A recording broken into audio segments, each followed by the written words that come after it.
Yes, it's all right. I'm just watching the numbers go up there. So, yes, thank you very much for coming in. We'll start off as we always start off. Just say hello in the chat box. Make sure you change your chat box settings to all panelists and attendees. So I can see some of you have done that already, so that's fantastic. Yeah, let's just have a hello. That just tells us all that lots of people are on here as usual. And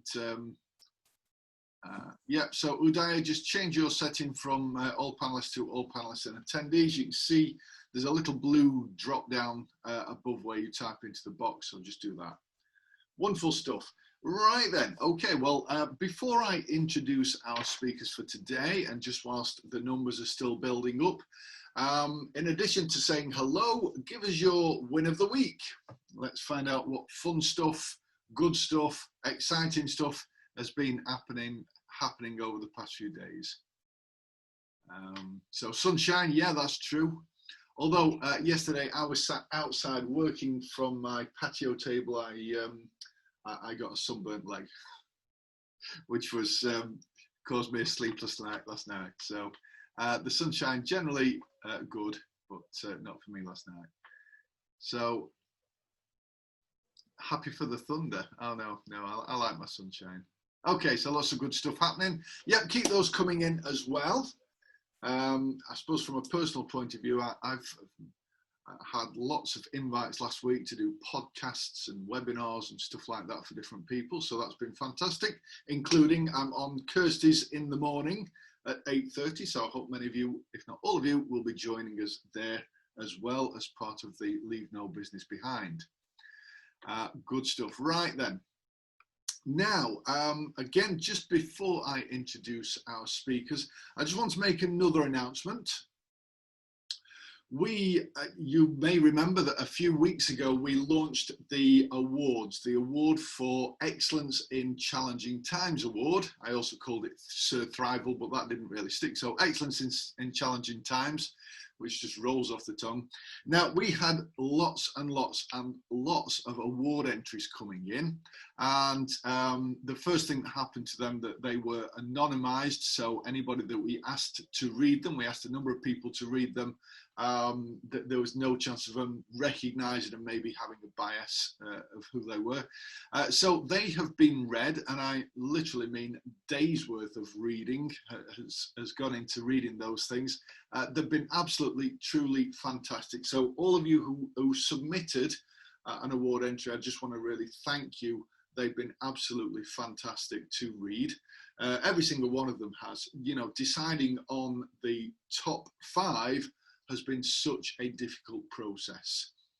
The 5 people have been identified, and tomorrow we'll be sending out an email revealing who those people are.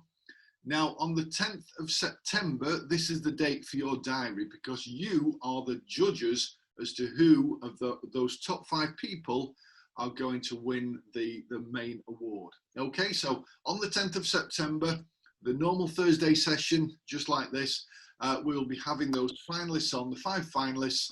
I'll be interviewing them, effectively asking them just to convey the essence of their award, and then you will be given the opportunity to click on the poll as to which one you feel is the winner. And then we will obviously go live straight away with that. That winner will be announced there and then. And there are lots and lots of goodies for them to take away from that, including 2,000 cash reward and £12,000 worth of value from Kirsty, from Arnon Barnes, from myself, and various other aspects as well going into that. So really good stuff, a coaching session from Patrick as well. Right, so make sure the 10th of September is in your diary. Now, I'd just like to introduce our panelists. I'm going to start with ladies first. Sorry, Stephen, you'll be last. So, strictly speaking, I just said you. So, of course, we've got Kirsty McGregor. Now, Kirsty's going to come on normally first, but today, last off, sharing some great insights on how you can best serve your clients, the ones who are wanting to maybe get out, exit their business, whether that's to sell it, to hand it down, whatever the different options are. Kirsty will give you some insights on that. I'm going to go through in the order now on my screen. So I've got Libby Berg from Iceberg Accountancy. Libby's going to be sharing, well, just as Stephen Pitchford and Charlotte, sorry, I did that in the wrong order now. They're all going to be sharing their journey so far in really transforming their practices. So we've got recently startups, I suppose, and longer time established firms there. So what I thought would be really useful for you, as I mentioned in the email, Phil Tarbin was on recently, and we will be inviting other people. Alan Woods, I can see in my line of attendees, is certainly in that lineup. Val Wishart and a few other people that I'd love to get on here, and they'll be sharing their stories. I mean, they've created some tremendous accountancy businesses. But sometimes when you've achieved all of that, it can be easy to forget some of the stuff that you're facing right now, I suppose, when it's earlier on in those stages. So I thought a nice balance would be to get some long-time established, but some earlier stage ones as well. Okay, so Stephen Pitchford from Delegate Accountancy, Charlotte Karakaslan, you'll have to tell me if I've got that right. I have been practicing, and I think I screwed it up already. We'll be sharing their stories as well. Now, I think the main focus within the three of them is going to be how they've really positioned themselves and their firms as well to really attract the type of clients as well. But lots of other quick wins along the way, from pricing successes right through to, say, personal self-discovery, really. Okay, so what I'd like to do is start with you, Stephen, please. Now, the others of you, I'm more than happy if you want to switch off your cameras. That's already started to happen, or leave it on. It's entirely up to you. But Stephen, let's come to you first. I'm just going to make your screen a little bit bigger. Do you want to just start by introducing yourself? Tell us a little bit about your practice, the current setup, whereabouts in the UK you are, etc. And then, well, we'll take it from there. Okay. Okay, thanks, Shane. Okay, well, thank you very much, Shane, and thanks. I'm delighted to be been asked to come on and tell you a little bit about my story. As Shane mentioned, my name's Stephen Pitchford, and I own a small practice, and I'm based up here in Yorkshire. We're a team of 6 people, and we've traditionally offered the compliance type services that I'm sure everybody there is familiar with, tax returns and accounts, and that's really about it, with some occasional excitement of a few cash flow forecasts. Wow. I suppose really I was pretty much a one-man band, and I started back in 1999. Started from scratch, working from home, and I was fortunate enough to get a few good clients from the start initially, which allowed me to get that little bit of initial inertia of fees, which was great. And it did give me the flexibility, freedom and security that I'd really wanted from starting my own practice to start with. We took the usual couple of holidays a year and a few weekend breaks when we could do, and carried on very much like that. And everything seemed okay. I'd say it was okay. As our first child of the 2 we've got approached school age, I moved out of my home into a self-contained office and took on my first team member, who was been known to me for a long time, and was a valued person. The work was kind of, again, mostly tax compliance, very, very price focused, and there was always that degree of fee pressure based on the prevailing market values, really, as I'm sure everybody appreciates. There's a top level we wanted to stay within that. It's fair to say that I was primarily client driven, wanted to get more clients, wanted to do the best for the clients, eager to do a good job for the clients, really, in order to win, rather than choose to accept. Key definition there, more work, and even if that meant working extra hours to get that job done quicker, then I did it. Very quickly, though, the pressure began to build at this stage, and I think the practice, really, it's fair to say, started to take over. And despite still managing to take the holidays when we could do, weekends away, those, particularly some holidays, were no longer than 7 or 10 days or so at a time, and had to dash back to sort out the things that only I could do within the practice, because I've not been able to delegate at that stage and empower my one-person team.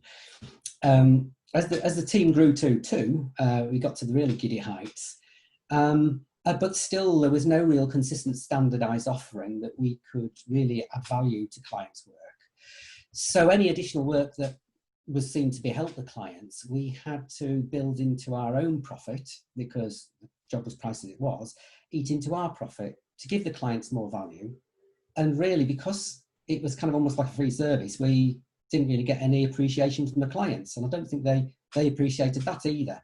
So it was really a ridiculous situation and a strange conundrum to have. And I'm sure everybody else has come across that at some point. And truth be told, I think it was a poor work-life balance. I was spending the old adage of 80% of my time servicing probably the grumpiest and demanding of the clients, which constitute 20% of them. It was also clear that the clients weren't really valuing the advice I was giving them, the extra bits of advice, because it was extra, it wasn't really charged, so there was no perception of value to them for that.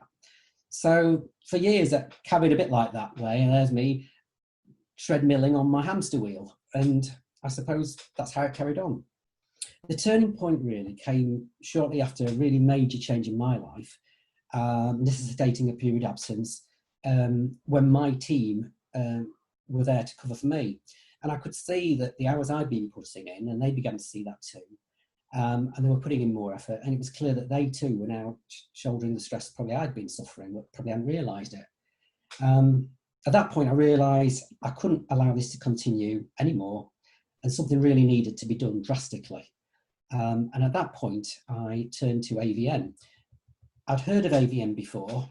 A few years earlier I'd attended a conference in London with Steve Pipe and Mark Wisham, so I'd seen how it could work, but I think probably due to pressure of time and costs, I'd opted not to, foolishly, go down that route at the time.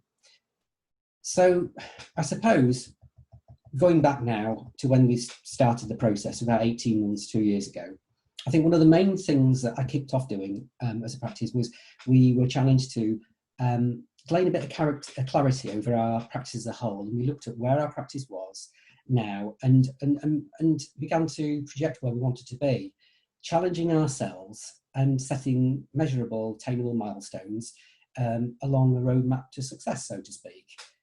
We began grading clients and identifying those clients who were our best clients and those clients perhaps who weren't, who were really costing us time, money and stress, and who didn't value what we were actually giving to them.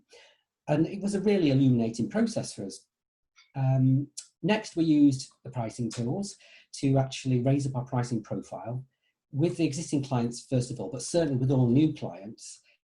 And we had a really high degree of success. I think the key thing there was that it gave us all the confidence, because we were working from a predefined pricing module. And so it also gave the clients a degree of transparency, so that they could have trust in what we were doing. And also it cut down the haggle effect and the negotiation of those fees. And we took the view that offering a discount to clients to a certain extent meant that, to all intents and purposes, we were lying about the fee in the first place. So once we'd raised the fee profile, we then looked at trying to get the clients onto direct debits. We've been traditional, raise the bill, 120 days later, maybe get the money if we were lucky. And that was causing us all sorts of cash flow issues. So for us, getting new clients onto direct debits was a really big win. Not only that, but we also managed to get our pre-existing client portfolio onto direct debits as well, up to 30% of them. And that's a good balance, I feel, to have, and all new ones coming on. So really, we were then able to provide more added value, true added value outputs to the clients, and listen to what they needed more, in addition to the normal compliance work, and give them that little bit more that they needed. I suppose the main things that came out of there were being able to help the clients and actually sit down and listen to them and provide them with more insightful information, which allowed them to make better decisions. And once we could see that this was actually having a great effect on the clients themselves, it gave us all more confidence to move forward with that. So extent was that just the other week, in fact, one example would be we provided a client with a post-tax return and accounts meeting, which through the questionnaires and checklists we developed, highlighted potential deficiencies in their retirement fund at a time when they were due to retire in some 5 years' time. With a bit of tweaking of the pricing strategy for their sales, and a little bit of work on empowering their team, we managed to put an extra £150,000 into the pension fund over a period of a few years, empower their staff and team to take over the main running of the business. So it gave longevity to the business, allowing the proprietor to take a bit more out over a few unanticipated extra years and still enjoy his weekends away, his caravan or his holiday home. So it was a real good result. We've also just recently, one of many, I suppose, we've been able to quote for a new referral, double the amount that we'd normally have quoted for a sort of advanced sort of tax return, because there were other areas that became more focused on as well as the personal tax. So that gives a bit of a kind of a wide-mouthed approach from the clients, but they do sit down and listen. We've started to market our new types of services to clients as well. And because of the testimonials that we've been able to win from clients for whom we've done some good work already, we found that those testimonials really are quite positive, and it's really helping us get the new clients on board. With the grading that we've done on our clients as well, it's enabled us to spot the clients that we really want. And as I say, probably offer those clients that we don't really want a different service or help them to exit out of the practice. To sum up really, in terms of our own positioning, identifying what we want and identify where we want to be has been the main purpose. We've got a useful face to the practice. I kind of take a sideline now, and we're focusing on millennials and Generation X as our main client focus, and business to business, business to consumer still, with no key area of specialism, but we are focusing, particularly like the manufacturing businesses. So really, the systemising is an ongoing process. We're continuing to systemize the business. We're not there yet. We've still got a long way to go, but it is giving the team much more confidence because of the systemised approach. In conjunction with their own professional skills, they feel more confident to deal with the clients. Yet there's still a learning curve to go through, but we have come on leaps and bounds, and the team are happier because they can see and have voted in, and they feel committed to the future as well. They've subscribed to the same vision. So overall, I'm certainly more happy, and I've been able to spend more time. The work-life balance is back to where it should be, and I'm confident that we'll be able to take things forward. And it's been a great and wonderful opportunity to met a lot of accountants through Shane and through the AVN network. They've all been really super helpful, and I've learned a great deal for them. And so a huge thanks to everybody who's helped. So to sum up, defining what we want and changing the way we've practiced our practice has undoubtedly given us all a better work-life balance, and we're all having fun, enjoying it, but with a professional focus.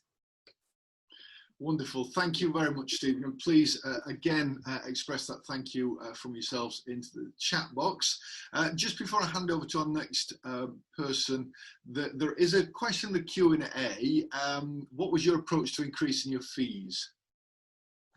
Well, I would say the approach to increasing the fees, Shane, was to take an AVN model of pricing, very much so, and having a look and try to work out how long it took us, for example, to do the standard work that we needed to do, and then to try and ascertain how much we wanted to spend the time with our existing client base in order to deliver the value-added bit.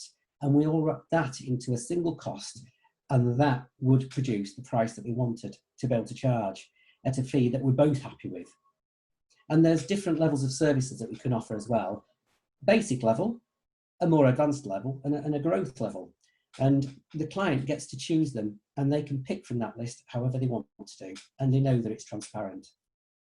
Excellent, thank you. Okay, well look, I think I've perhaps got another couple of questions to ask you, but what I'm going to do first of all is come on to you, Charlotte, next, if you would be kind enough just to unmute yourself. And Charlotte, why don't you, especially since I didn't even say the name of your practice when I introduced you, so this is Charlotte from the accountancy space. Please just tell us a little bit about yourself, your practice, where you are, etc. And yeah, we'll